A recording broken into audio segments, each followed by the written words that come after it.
Dr. Valerie Montgomery Rice, the president and dean of the Morehouse School of Medicine. Um, I got to say, I just want to say something before we start because, I'm sort of in an interesting position today, right? I work here as a healthcare worker, therefore I'm getting the vaccine. Healthcare workers are more at risk. I've also, been covering the story so intensely for a year. I've talked to the people who make these vaccines. I've talked to the FDA commissioner. I've talked to the data scientists. I am comfortable getting this vaccine. And yet there are so many people who are still not comfortable. And I was surprised, Dr. Rice, that even at here at Grady, about a third of people, healthcare workers, say they would get it. A third say they need more information, and a third say they would not get it. That kind of surprised me. So a couple questions. First of all, you're totally comfortable getting this vaccine. Totally comfortable. Totally comfortable. How have you approached this decision for yourself? I mean, for me personally, as a clinician scientist, I have followed all the data. I listened in at the ACIP. I'm on one of the NIH panels, so I've had the opportunity to look at the phase 0, phase 1, phase 2. But like you, I've gotten a lot of calls from people, right? So over the last couple of weeks, 3 of my mentees called me who are on the front line. I don't know if I'm going to take this vaccine. I said, really? We're scientists. Okay, so let's go through the data. Went through the data with them.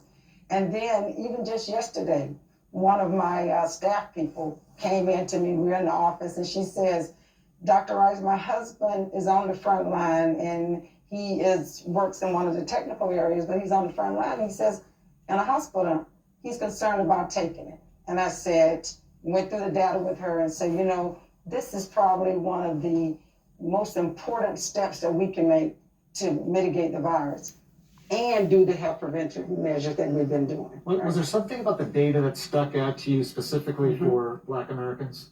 When I looked at the Pfizer data, okay, about 3,900 Blacks, right, who were in there. When you looked at the ones who got the vaccine, 1,900 or so, very effective, even more so effective than the other demographics. And then the early data that I looked at from Moderna yesterday, the Blacks who are in the vaccine treatment arm, 100% effective. And so it does show that we're not seeing a distinction that is negative based on race or ethnicity, age, or even obesity. So that's very positive to me. Do you think this issue of vaccine hesitancy, especially among Black Americans, is addressable? Or, is this going to change, do you think? I think it is addressable. We're already seeing it. Back in August, when we first started the Black Coalition Against COVID-19, the four Black Historically Medical Schools, the NMA, the National Urban League, we've been doing these town halls. In fact, we did one last night, about 30 or 40,000 people on there. And we are starting to see a difference in the number of people saying that they would continue to think about it, but now moving up from vaccine hesitancy to vaccine acceptance. And then the Kaiser Family Foundation, initially in August, 60% of people said they wouldn't. It was down to 42% or 45%. So we're making some progress, but it's about communication, and demonstrating and modeling. So that's what we're kind of here for today, right? Absolutely. And I'll say it. I've been following this for a year from the beginnings of this vaccine. I'm totally comfortable taking it. I feel it's important to say. You are comfortable taking it.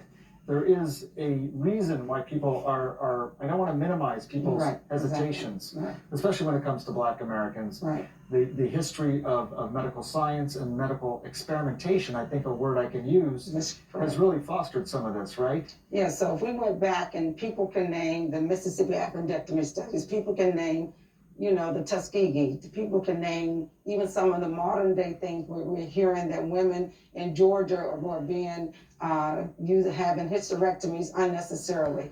But what we know that's different now, you all, is that there are Black scientists in the room where decisions are being made. There are Black scientists who are in the development of the vaccine.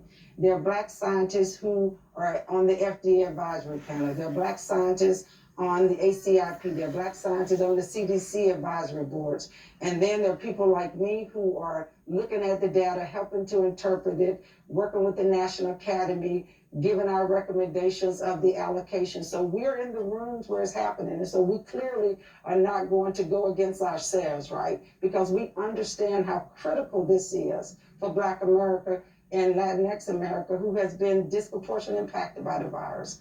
I would not actually recommend anything if I did not believe it was safe. All right. All right, Your voice is so important. You ready to do this? we're ready. All right. Yeah. Mary Okay. Catherine's going to come in here and do the jabs. Mary Catherine, thank you, I think, in advance.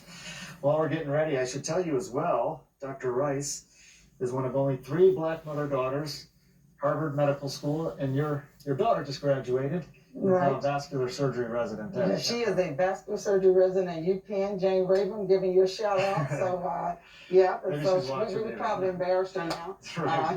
Right, so she won't forgive me for that. But yeah, so I'm gonna sit down. Now, we are both going to get this shot in our left arm Yeah. because we are right-handed, so they That's do right. the non-dominant arm. My friends know I'm afraid of needles. Is that right? Yeah, I don't like needles. I don't like needles.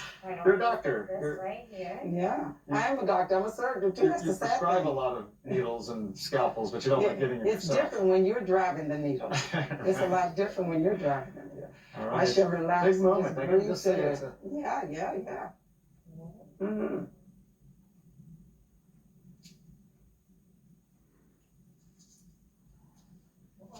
That's it? Oh, piece of cake. Oh, all right. Oh, now, seriously. You're Seriously. afraid of needles. That wasn't so bad. No. She's good. Thank you. Anytime. All righty. Okay, she has a new job. All right, that's it. You know, it really does strike me that it's such an amazing scientific feat, Oh, my goodness. and yet it's such a mundane act. Right, Yeah. no. I would say, Yeah, I mean, that was a piece of cake. Ready? I am ready. All right. Catherine, thank you. I really feel good about today. Yeah, I have to tell I feel you. good. We're making progress. To be able to do this at Grady, as we call it, the Grady. You The know, Grady. having trained here, it has been one of the highlights of my career to be able to come back here and be a part of this continued advancement at Grady. So I'm really excited to do this. I, by the way, as a surgeon, am also a little bit afraid of needles. Yeah, and that's scary. Yeah, you're not wincing at all. Is it in? Oh. It's done. You are really good. Thank Oh yeah, that's good. That's good. Thank you very much. you. Anytime. All Do you get right. thanked a lot for jabbing I somebody? do.